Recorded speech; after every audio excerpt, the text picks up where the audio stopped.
You can now hear Movie Heaven, Movie Hell on Stitcher. Stitcher is radio on demand.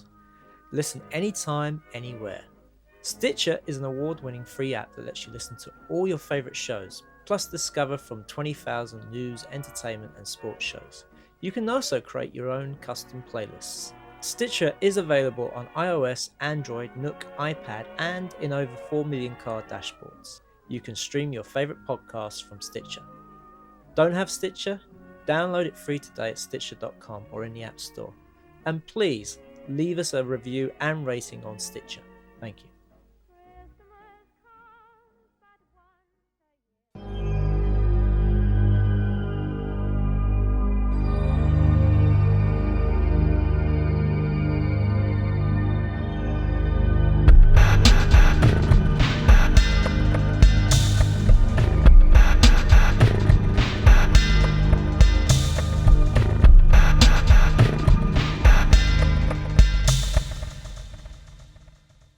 Welcome to the Movie Heaven, Movie Hell podcast extra with me, Simon. And I'm Keith Eyles, and we are both independent filmmakers that like to chat about film and, fans of all things film connected. And today we are joined by a guest who's actually a good friend of mine and a listener to the show.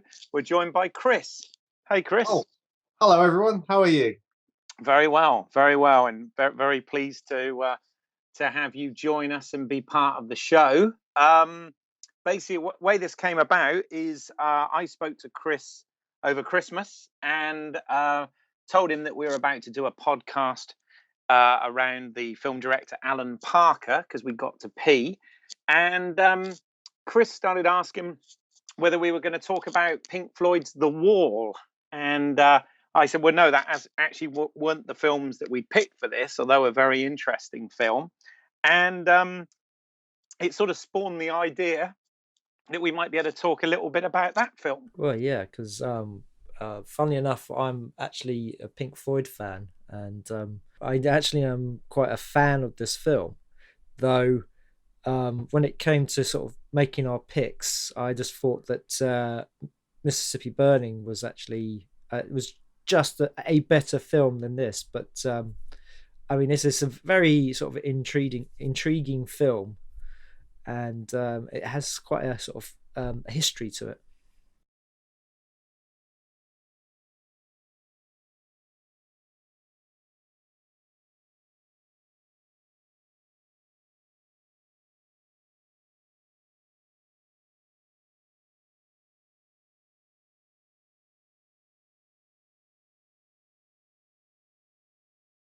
And yeah, just thought it would be something good to open up. So Chris, bringing you into it, first of all, tell us a little bit about yourself and sort of how you came to be a fan of Pink Floyd's The Wall. I guess start with me. I'm Chris. I'm an animator by profession. Worked in the video games industry for about 14 years.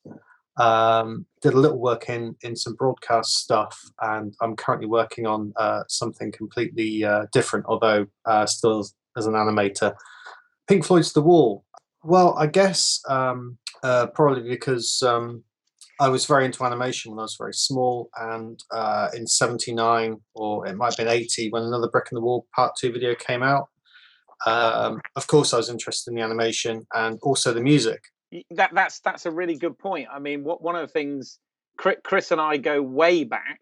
In fact, I think I mentioned Chris in one of the podcasts once. As it was Chris that bought VHSs round back in the day and introduced me to films like The Terminator and Highlander and things of that nature. I seem to remember us watching those together.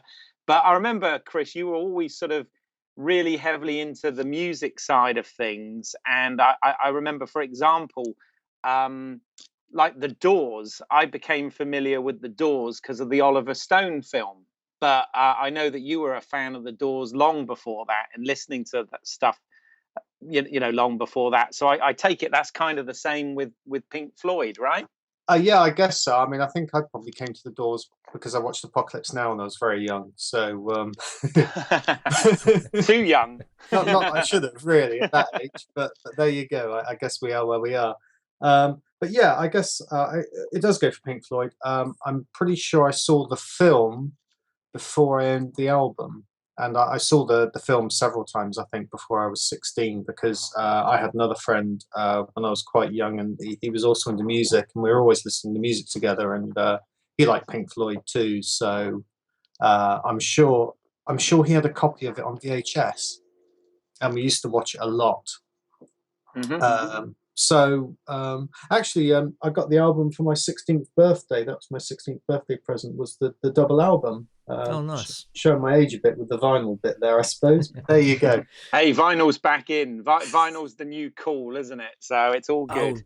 Oh, yeah. Already starting to get some vinyl records in my collection. Well, apparently this Christmas vinyl was a big seller. Apparently there's this move back to analog. Books and vinyl were things that sold a lot. But there you go. So that's cool. I mean, what about you, Simon? What about your?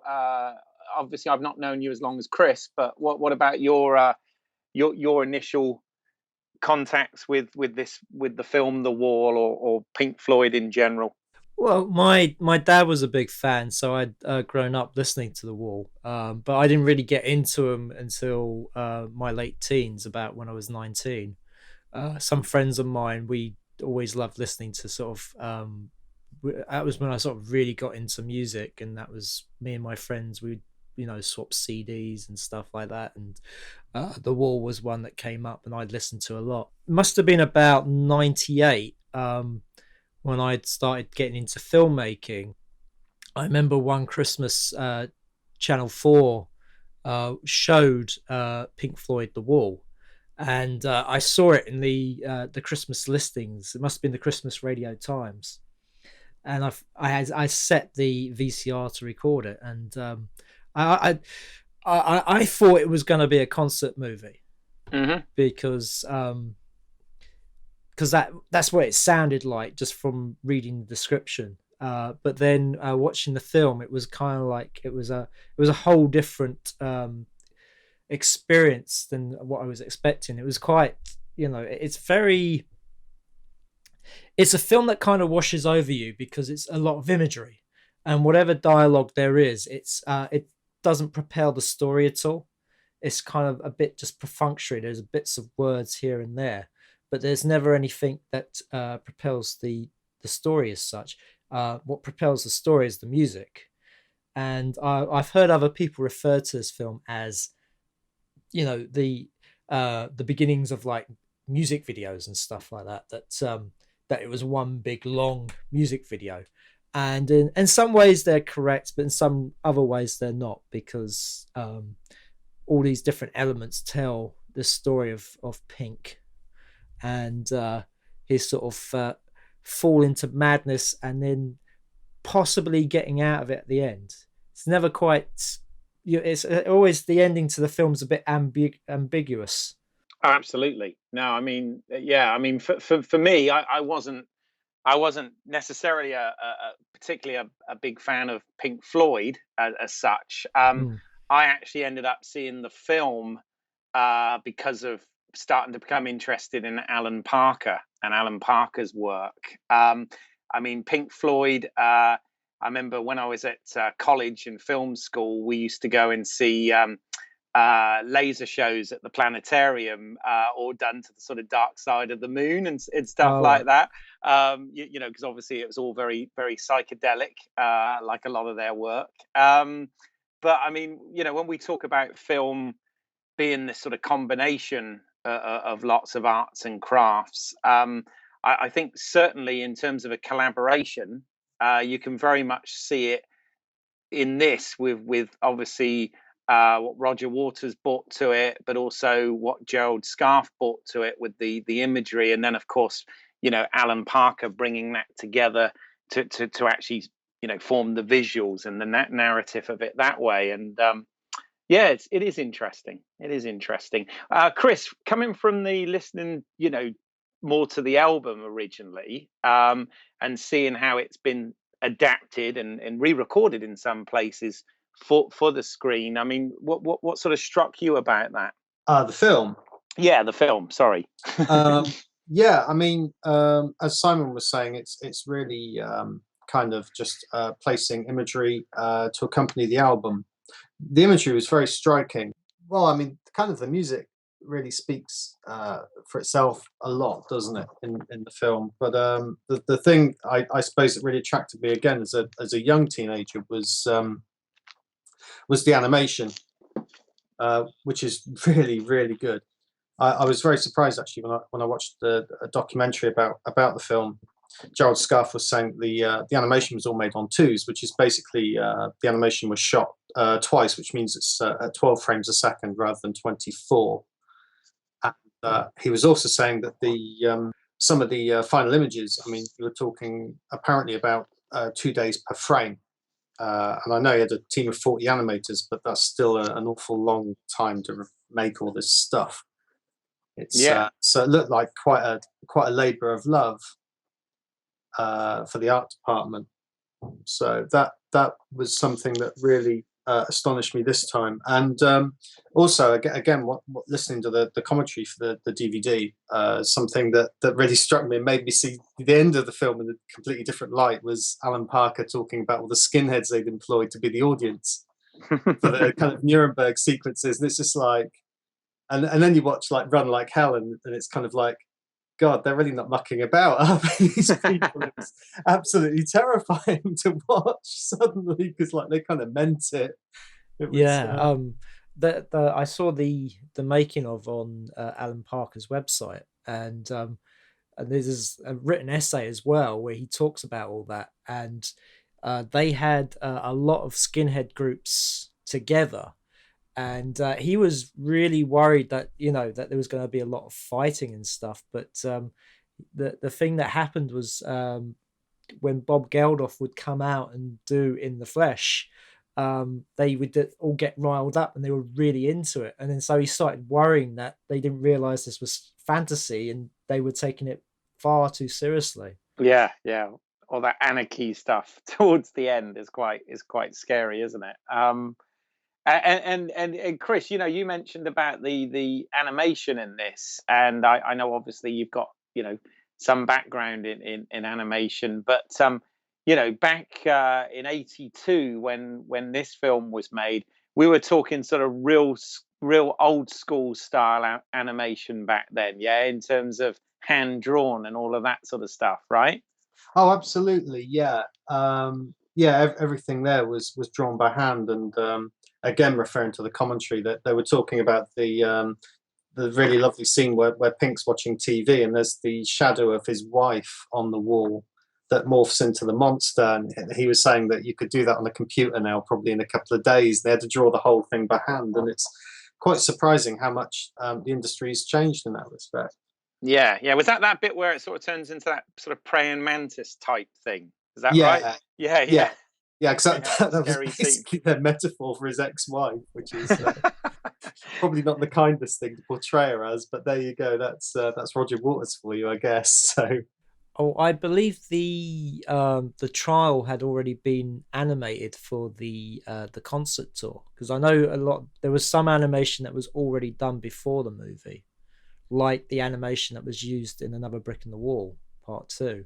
Yeah, that's right. I mean, I'm pretty sure I remember seeing that back in 1979 when they released the single. So, that might have been 1980. I'm not quite sure which year. It's all right. It came out. It was I think it was Christmas #1 on 79 and into 80. So yeah, it was around that time. Yeah, that's absolutely right. A lot of the stuff with the teacher, especially when he's putting, you see him as huge over a school, putting all the children into what looks like a mincer. Yeah. It's a nice scene. And of course, I mean, that's what, in many respects, that's what many people, the general public or whatever, would always sort of remember from the film is the fact that I believe when MTV started and whatever, the Wall music video you know, for Teacher Leave the Kids Alone, you know, was that sequence from the film, right? I believe they kind of edited Right. slightly. No. The music video was made before the film, because the film was made. Okay. Yeah, the film was made 81 into 82, and the music video was made at 79. Oh, right. Okay. Because Pink Floyd didn't do Top of the Pops. Back in those days, you did music videos because you couldn't appear on Top of the Pops. That's why Queen did Bohemian Rhapsody, because they couldn't appear on Top of the Pops. Oh, okay. Fair enough. I was going to say, because this was before the birth of MTV, I guess, wasn't it? And, yes. And things. So, yeah, interesting.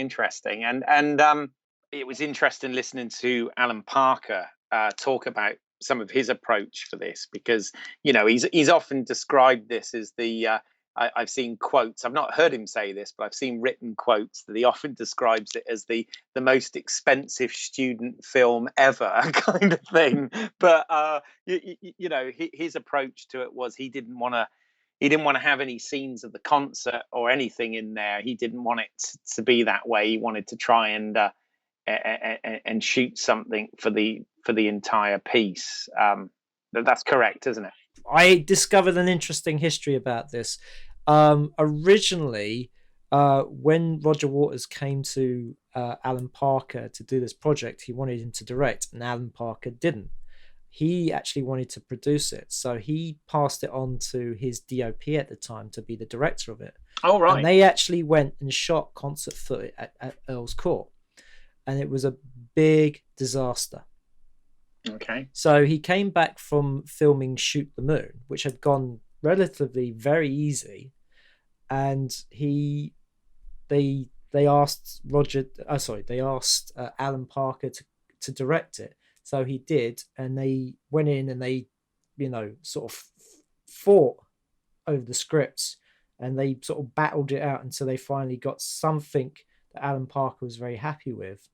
And then I believe Alan Parker was left alone to film it, but then when it came to the post-production side, there was still a lot more fighting and stuff. And so at the end, Roger Waters and Alan Parker don't really talk to each other. If anything, Alan Parker says that the cover to the Final Cut album, which was the following album to The Wall, with the general with the can of film with the knife in his back, Alan Parker reckons that's him. That it's a dig at him on the cover of that album. I was not aware of that.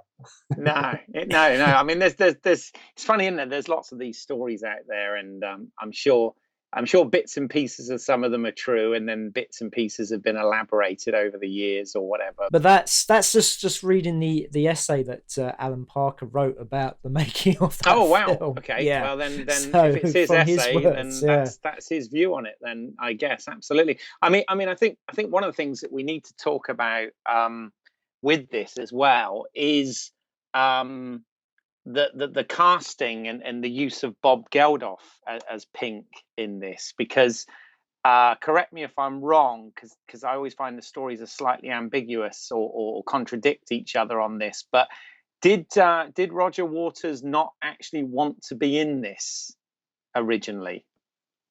Do either of you know? Well, I was going to say that Roger Waters always seems to come across as quite introverted. I'm not sure really how well he'd go across on film, so he may well have decided to sit that one out himself. But lots of it was inspired by things that had happened in his life, right? I mean, I hear that the genesis of this was to do with a concert that went really badly, where he ends up sort of spitting at someone in the audience and sort of stepped out of himself and said, you know, what am I doing? What have I descended into here? And that was kind of the nucleus for writing some of this. I mean, is that true? Yes, it is apparently. It was a stadium gig in Montreal, if I remember correctly, and he did spit in the fan's face.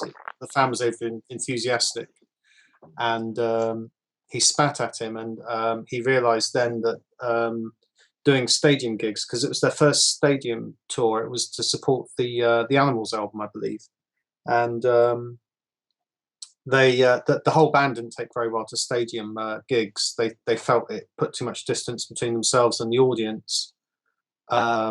So he went away, didn't he? And he thought about the themes of isolation and his abandonment as a child, and the wall sprang from this as a result. Right. So that was the first brick in the wall, literally. Yes. Yeah, pretty much. Yeah. Yeah. Cool. Well, I mean, yeah, it's very sort of biographical.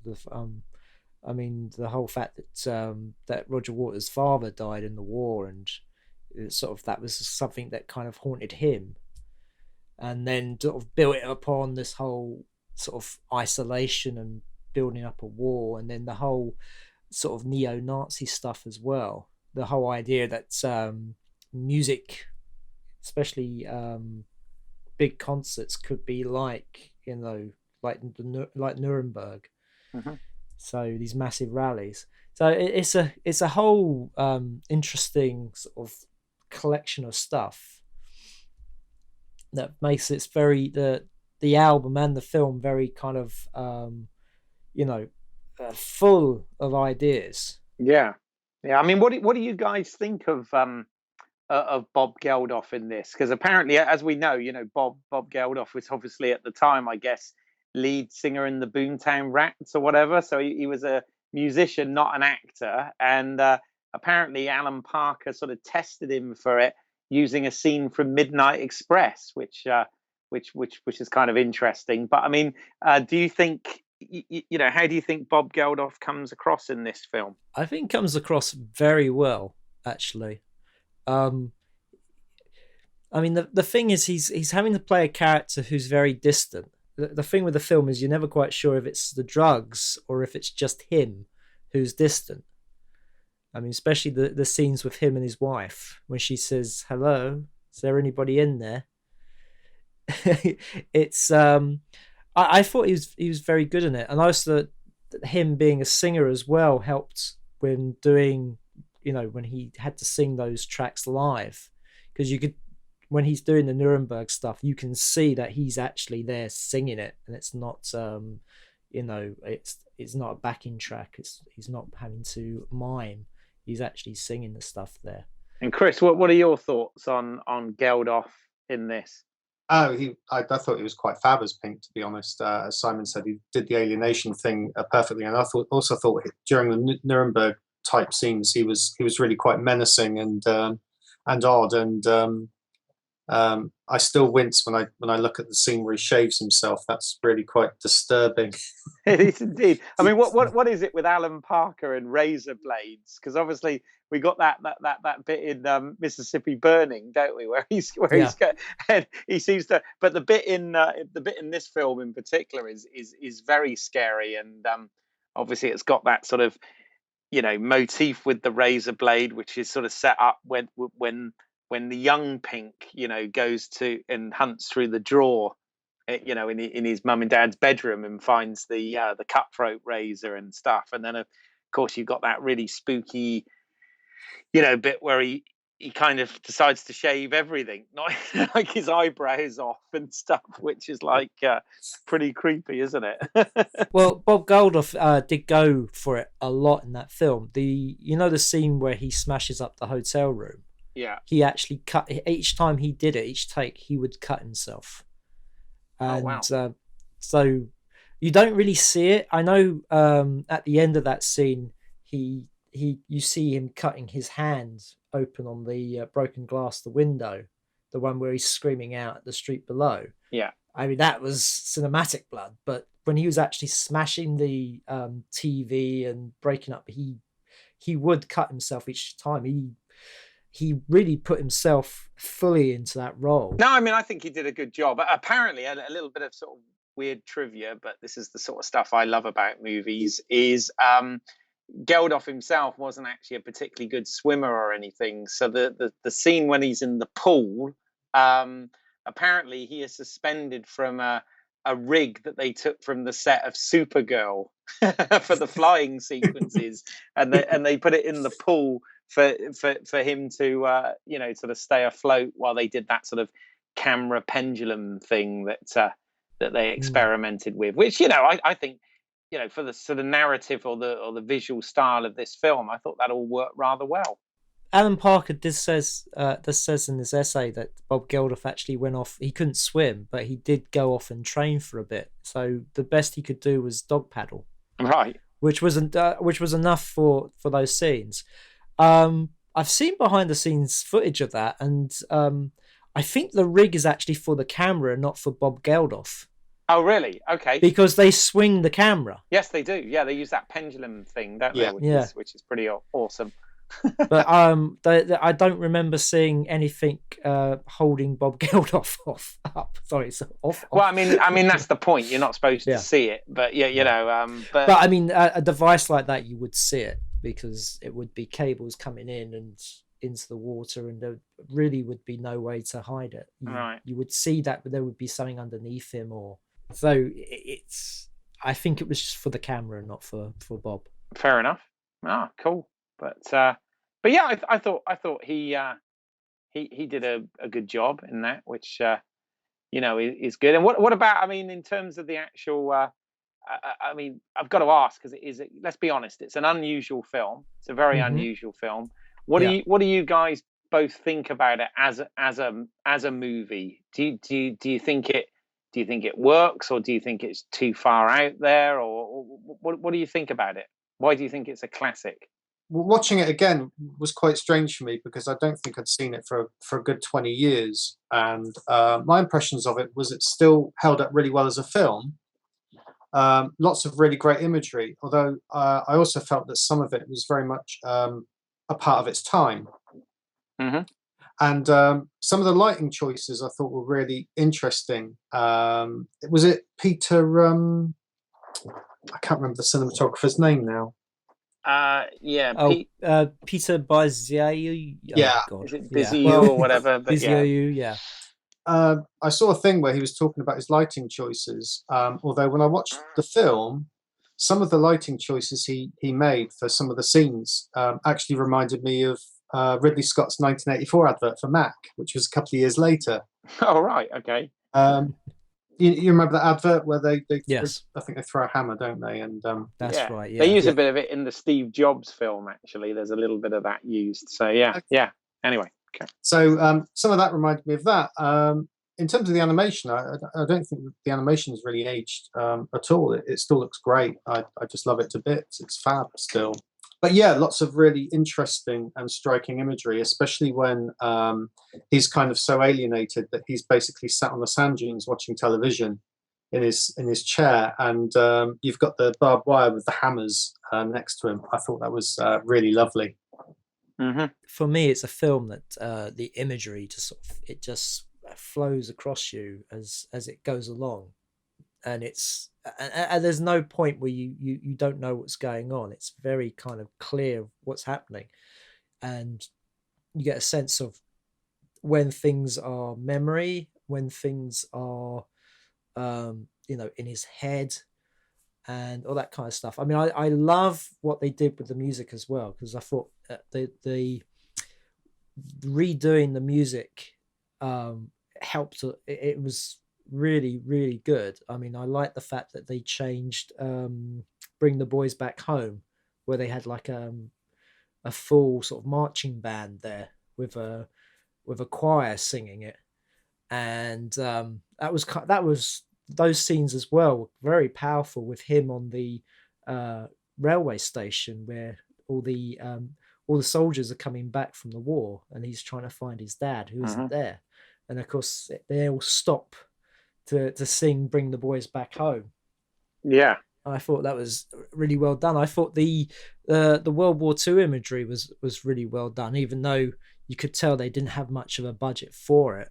It was very small scale, but it helps sort of just to sort of nail it into his. It's all the it's a small thing. It's not about the whole war. It's about losing your father in a war, and that one battle would be the focus point for a character who's had that loss. Yeah. Plus, I mean, the smallness of some of it obviously also sort of feeds back into the whole isolation theme anyway, doesn't it? But I mean, I believe again. I'm sure I read this somewhere that obviously they did of course re-record this stuff, but I believe that the late Michael Kamen was involved somewhere in that as well. Is that correct? Well, Michael Kamen was involved in the album.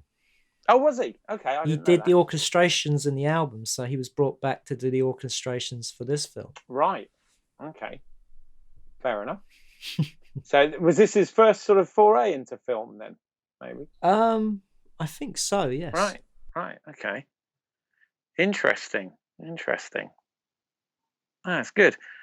Excellent. I mean, Chris, any other things that you wanted to bring up about, this film or Pink Floyd or the artwork or whatever? Is there anything, burning that you want to bring out? I guess going back to what Simon said, another really good use of the music, the re-recording of the music, that is, was again during the Nuremberg sequence. I keep bringing this up. I don't know what's wrong with me. But anyway, again, the re-recording of the music was really good in that sequence because it actually recalled all those rallies from the late 30s really well, and made it very clear where this guy was going, as if shaving his eyebrows and having loads of skinheads around him didn't quite paint the picture enough for you. Yeah. It was the subtle approach. Yeah. But I thought that was a really nice use of the music as well, because obviously it's the band playing that song in the flesh on the album, and I don't recall any of Michael Kamen's stuff being in that bit. So yeah, it was a really good piece, I felt. Yeah, no, absolutely. In terms of this film's legacy, if you like, I don't know whether you've ever thought this or things that it's inspired, but another film I've not seen in a long time, so I might be completely off the mark here, but I seem to remember in Oliver Stone's Natural Born Killers that they had some animated sequences in that as well, and do you think that was partially inspired by the Gerald Scarfe stuff?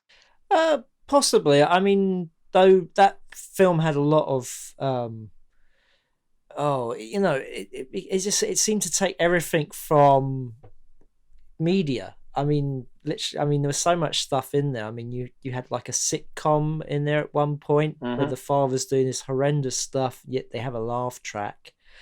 You have the sort of it is like somebody has got the remote control and it's just flicking between channels, and it just happens that every channel seems to be showing a part of this film. Yeah, it's one I need to revisit, actually. Maybe I will, because I just seem to remember at the time that it was likened, or sort of some of the animation was likened, or people said it had ripped off the war slightly, and I can't really remember, to be honest. So I just wonder whether you guys had seen that more recently and whether they were onto anything or not. But I saw that years ago. What did the animation sequence actually involve in that film? I can't even remember. From what off top of my head, I just remember there was a lot of, they had animated the main characters, Woody Harrelson's character, and being quite grotesque and stuff and shooting guns, but it was always kind of like cut in, because it was that sort of very much that MTV stuff where you just have images being cut into it. I would have thought actually that it owed more of a debt to Clockwork Orange than it did The Wall. Oh, right. Interesting. Okay. No, that's good. But there wasn't like full animated sequences like there are in this film. Mm-hmm. So I think for the kind of the style of visual storytelling, I think a film recently that sort of reminded me of The Wall was Upstream Colour, which was again a film that told its story through imagery and less through dialogue. Right. I have to confess I've not seen that one, but maybe I'll visit that now based on having seen this. Well, it's on Netflix. Okay. I mean, I have to say I hadn't watched The Wall in a long time, long time, and honestly, I hadn't really had the desire to go back to it until Chris had suggested this and we had this conversation. Having rewatched it, I really enjoyed it. I think now I'm older, I appreciate it and I kind of understand, what it's trying to say and its thematics a lot better than I may have done when I seen it as a youth, as it were. I think it's almost like an interesting sort of experiment in blending the real footage, the animation, and obviously using the music as the primary soundtrack and storytelling device with that. And it was really interesting to see it. They also had on the DVD. I didn't actually get a chance. I know Chris, you mentioned you listened to the commentary by Roger Waters. I didn't get a chance to listen to that before this, but I did watch. They had The Other Side of the Wall, which was actually rather than a retrospective documentary, it was a documentary that was filmed back in the day when they made it, and that was quite interesting to see sort of some of the behind the scenes of how they put some of this stuff together. And it looked like it was quite a crazy shoot. I could say that. Yeah. But they also had some sort of retrospective interviews on there as well that have been done a lot more recently, and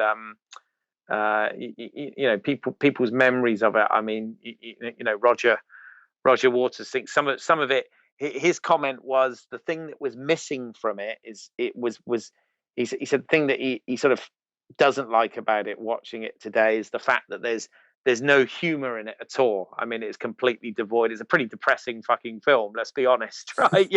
It's completely void of humor. And he said sort of in retrospect, there's been a lot of humor in his life as well. And if he was to go back and sort of look at his work again, he'd probably inject a bit of humor into it. But yeah, I really enjoyed revisiting this. There is a little bit of humor. I mean, Bob Hoskins in it is very good, and the scene where they're doing Comfortably Numb when he's in the hotel room, he is quite comical in that. I wouldn't say it was.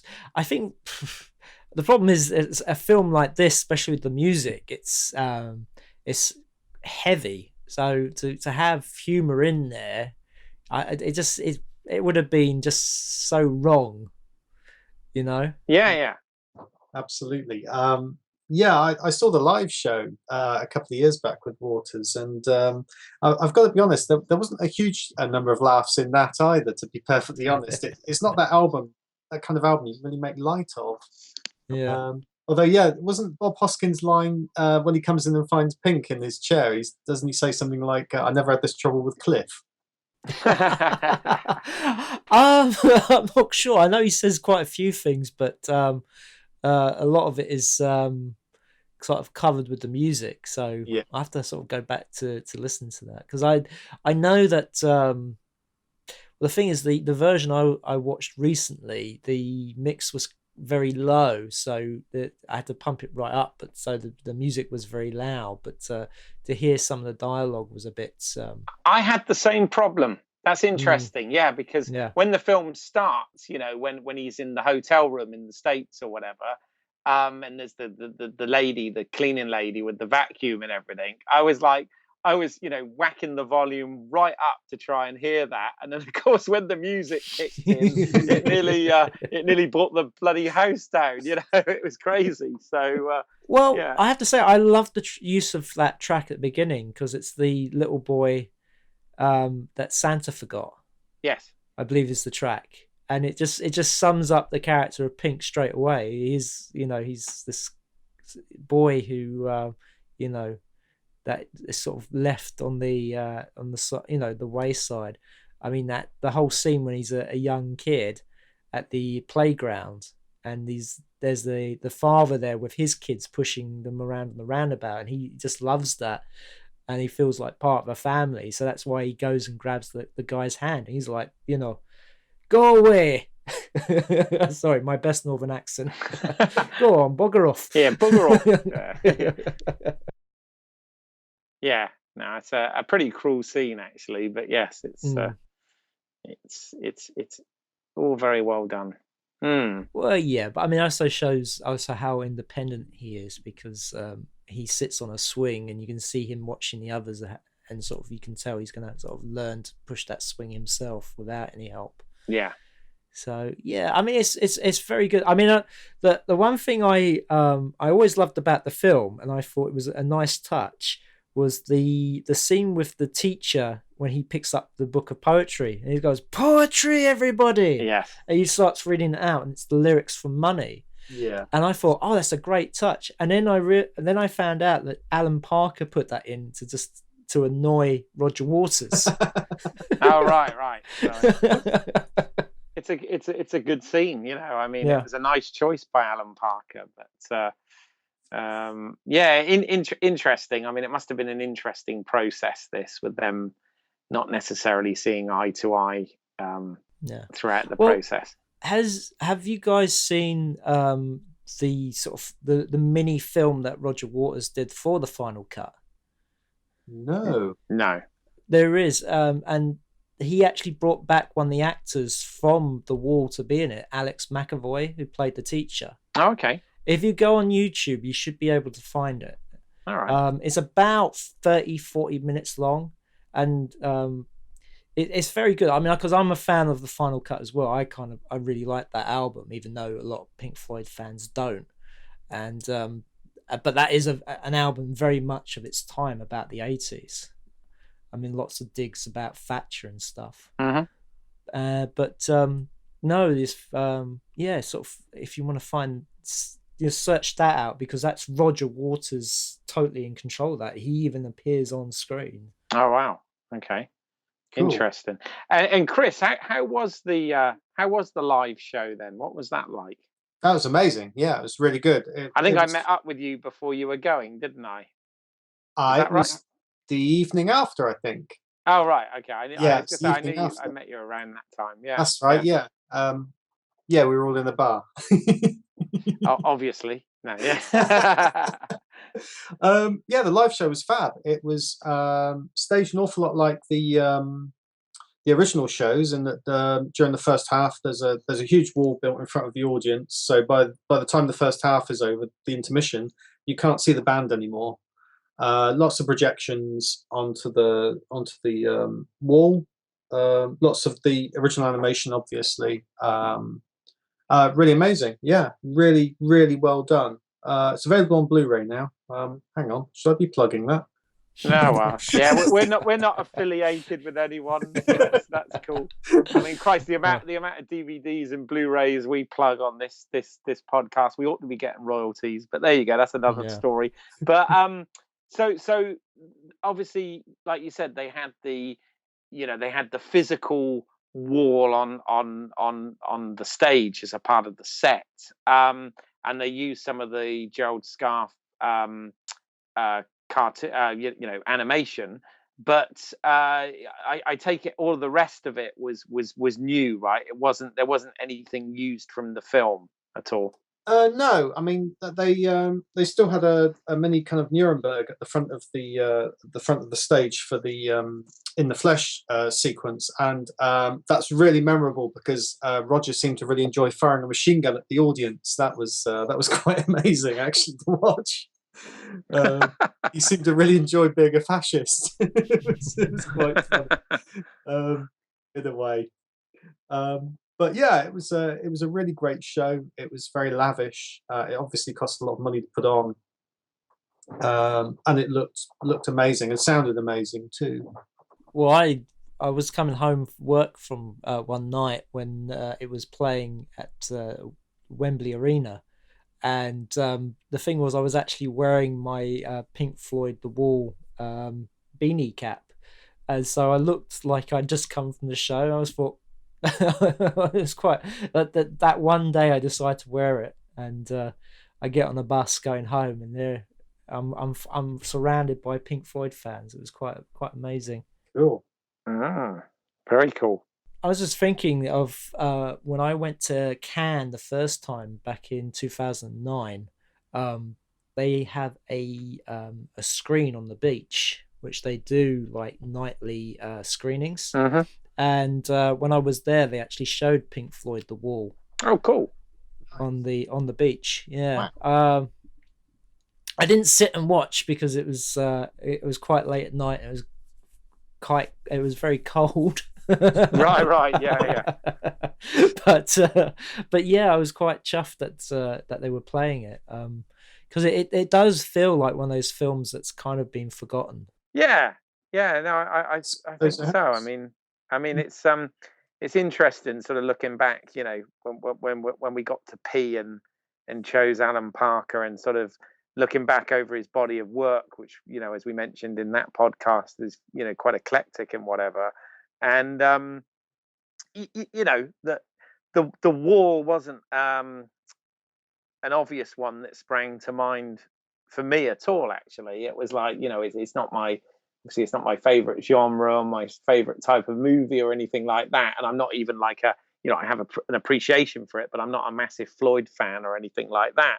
But you know, I'm really glad that well, Chris, that you as a listener, obviously, of the podcast, we appreciate that for starters. But I'm really glad that you kind of suggested this, because you know, in terms of discovering or rediscovering, and certainly learning about new stuff, you know, this has been a really interesting little project. So yeah, I've quite enjoyed it, I have to say.